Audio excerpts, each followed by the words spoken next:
ఉపదేశకాండం 4వ అధ్యాయము. కాబట్టి ఇశ్రాయేలీయులారా, మీరు బ్రతికి మీ పితరుల దేవుడైన యెహోవా మీకు ఇచ్చుచున్న దేశంలోనికి పోయి స్వాధీనపరచుకొనున్నట్లు మీరు అనుసరింపవలసిన విధులను కట్టడలను నేను మీకు బోధించుచున్నాను వినుడి. మీ దేవుడైన యెహోవా ఇచ్చిన ఆజ్ఞలను మీకు ఆజ్ఞాపించుచున్నాను. వాటిని గైకొనుట యందు నేను మీకు ఆజ్ఞాపించిన మాటతో దేనిని కలపకూడదు, దానిలో నుండి దేనిని తీసివేయకూడదు. బయల్పెయోరు విషయంలో యెహోవా చేసిన దానిని మీరు కనులారా చూచితిరి కదా. బయల్పెయోరు వెంట వెళ్ళి ప్రతి మనుషుని నీ దేవుడైన యెహోవా నీ మధ్యన ఉండకుండా నాశనము చేసెను. మీ దేవుడైన యెహోవాను హత్తుకొని మీరందరూ నేటి వరకు సజీవులై ఉన్నారు. నా దేవుడైన యెహోవా నాకు ఆజ్ఞాపించినట్లు మీరు స్వాధీనపరచుకొనబో దేశమున మీరు ఆచరింపవలసిన కట్టడలను విధులను మీకు నేర్పితిని. ఈ కట్టడలన్నిటినీ మీరు గైకొని అనుసరింపవలను. వాటిని గూర్చి విను జనముల దృష్టికి అదే మీకు జ్ఞానము, అదే మీకు వివేకము. వారు చూచి నిశ్చయముగా ఈ గొప్ప జనము జ్ఞాన వివేచనలు గల జనమని చెప్పుకొందరు. ఎలయనగా మనం ఆయనకు మొరపెట్టినప్పుడెల్లా మన దేవుడైన యెహోవా మనకు సమీపముగానున్నట్టు మరి ఏ గొప్ప జనమునకు ఏ దేవుడు సమీపముగానున్నాడు. మరియు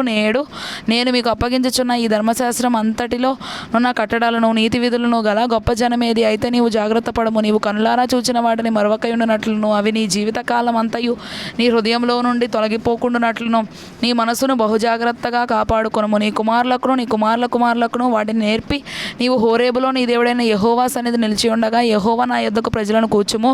వారు ఆ దేశం మీద బ్రతుకు దినములన్నీ నాకు భయపడ నేర్చుకొని తమ పిల్లలకు నేర్పునట్లు వారికి నా మాటలను వినిపించదనని ఆయన నాతో చెప్పిన దినమును గూర్చి వారికి తెలుపుము. అప్పుడు మీరు సమీపించి ఆ కొండ దిగువను నిలిచితిరి. చీకటియు మేఘమును గాఢాంధకారమును కమ్మి ఆ కొండ ఆకాశం వరకు అగ్నితో మండుచుండగా యెహోవా ఆ అగ్ని మధ్య నుండి మీతో మాటలాడెను. మాటల ధ్వని మీరు వింటిరి, కానీ ఏ స్వరూపమును మీరు చూడలేదు. స్వరం మాత్రమే వింటిరి. మరియు మీరు చేయవలనని ఆయన విధించిన నిబంధనను అనగా 10 ఆజ్ఞలను మీరు తెలియజేసి 2 రాతి పలకల మీద వాటిని రాసెను.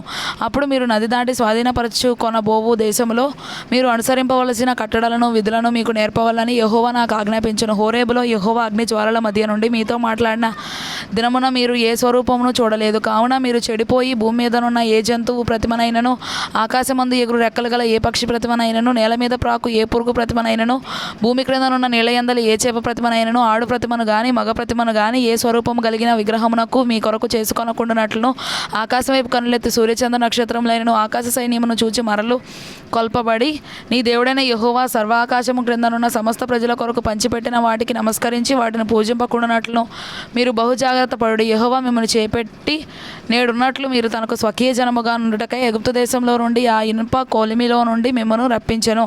మరి యెహోవా మిమ్మను బట్టి నా మీద కోపపడి నేను ఈ యొర్దాను దాటకూడదనియు నీ దేవుడైన యెహోవా స్వాస్యముగా నీకు ఇచ్చుచున్న ఈ మంచి దేశంలో ప్రవేశింపకూడదనియు ప్రమాణం చేసెను. కావున నేను ఈ యొర్దాను దాటకుండా ఈ దేశంలోనే చనిపోదును. మీరు దాటి ఆ మంచి దేశమును స్వాధీనపరచుకొనెదరు. మీ దేవుడైన యెహోవా మీకు ఏర్పరిచిన నిబంధనను మరచి నీ దేవుడైన యెహోవా నీకు ఆజ్ఞాపించినట్లు ఏ స్వరూపమును కలిగిన విగ్రహమునైనను చేసుకొనకుండానట్లును మీరు జాగ్రత్త పడవలను. ఏలయనగా నీ దేవుడైన యెహోవా దహించు అగ్నియు రోషము గల దేవుడునై ఉన్నాడు. మీరు పిల్లల పిల్లలను కని ఆ దేశమందు బహుకాలం నివసించిన తరువాత మిమ్మల్ని మీరు పాడు చేసుకొని ఏ స్వరూపము కలిగిన విగ్రహమునైనను చేసి నీ దేవుడైన యెహోవా కోపం పుట్టించి ఆయన కళ్ళ ఎదుట కీడు చేసిన ఎడల మీరు ఈ యొర్దాను దాటి స్వాధీనపరచుకొనబోవు దేశంలో ఉండకుండా త్వరలోనే బొత్తిగా నశించిపోదురని భూమి ఆకాశములను మీ మీద సాక్షులుగా ఉంచుచున్నాను. ఆ దేశమందు బహుదినములుండక మీరు బొత్తిగా నశించిపోదురు.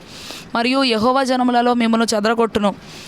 యెహోవా ఎక్కడికి మిమ్మల్ని తోలివేయనో అక్కడి జనములలో మీరు కొద్దిమందే మిగిలి ఉందరు. అక్కడ మీరు మనుషుల చేతి పని అయిన కర్రరాతి దేవతలను పూజించెదరు. అవి చూడవు, వినవు, తినవు, వాసన చూడవు.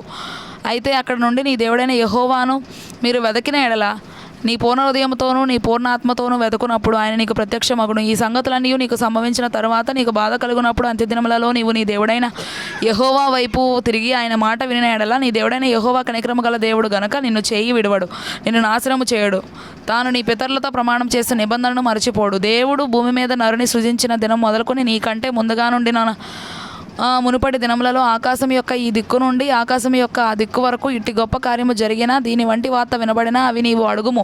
నీవు దేవుని స్వరము అగ్ని మధ్య నుండి మాట్లాడటం వినినట్లు మరి ఏ జనమైనను విని బ్రతికినా మీ దేవుడైన యెహోవా ఐగుప్తులో మీ కనుల ఎదుట చేసిన వాటన్నిటి చొప్పున ఏ దేవుడైనను శోధనలతో శోధనలతోనూ సూచక్రియలతోనూ మహత్కార్యములతోనూ శుద్ధముతోనూ బాహుబలముతోనూ చాచిన చేతితోనూ మహాభయంకర కార్యములతోనూ ఎప్పుడైనా వచ్చి ఒక జనంలో నుండి తన కొరకు ఒక జనమును తీసుకొన యత్నము చేసిన అయితే యెహోవా దేవుడనియు ఆయన తప్ప మరి ఒకడు లేడనియు నీవు తెలుసుకున్నట్లు అది నీకు చూపబడను. నీకు బోధించుటకు ఆయన ఆకాశము నుండి తన స్వరమును నీకు వినిపించను. భూమి మీద తన గొప్ప అగ్నిని నీకు చూపినప్పుడు అగ్ని మధ్య నుండి ఆయన మాటలను నీవు వింటిని. ఆయన నీ పితరులను ప్రేమించెను గనుక వారి తరువాత వారి సంతానమును ఏర్పరచుకొనెను. నీకంటే బలమైన గొప్ప జనములను నీ ముందర నుండి వెళ్ళగొట్టి నిన్ను ప్రవేశపెట్టి ఆయన నేడు చేయుచున్నట్లు వారి దేశంలో నీకు స్వాస్యముగా ఇచ్చుటకై నీకు తోడుగా నుండి ఐగుప్తులో నుండి తన మహాబలము చేత నిన్ను వెలుపలికి రప్పించెను.